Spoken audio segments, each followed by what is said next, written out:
ฟันวันนี้ช้างคาบอก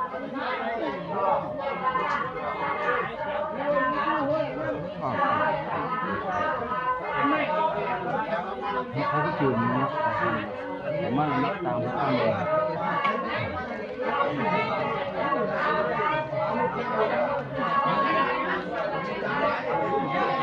นี่เขาว่ามันนี่เจ็บกันเขามันว่าเขายังหูพาเราตับอะไรไก่ตามเนื้อขาพูดคุยหน่อยกันเนี่ย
เขามาขายร้านช่อง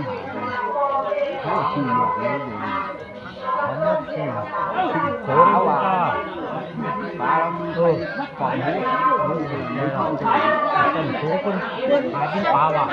เอาปีเลยท่านปลาของท้องเสียมีหยุดไว้เลย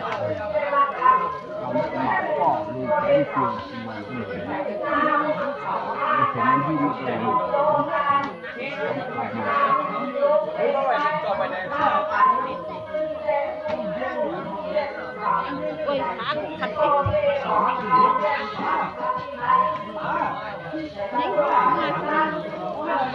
ด้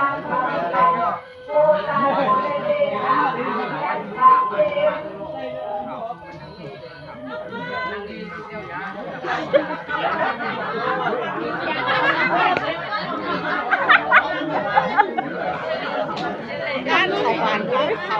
ทับเปี้ยงมาเขามาแล้วต้องบอกที่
ช่วย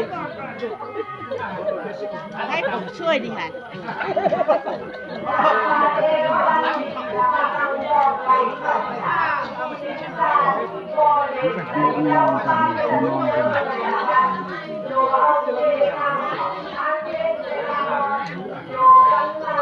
เกือบจกน้ำดียิ่งหรอกคนเด็กแล้วฟาดยิ่งหรอก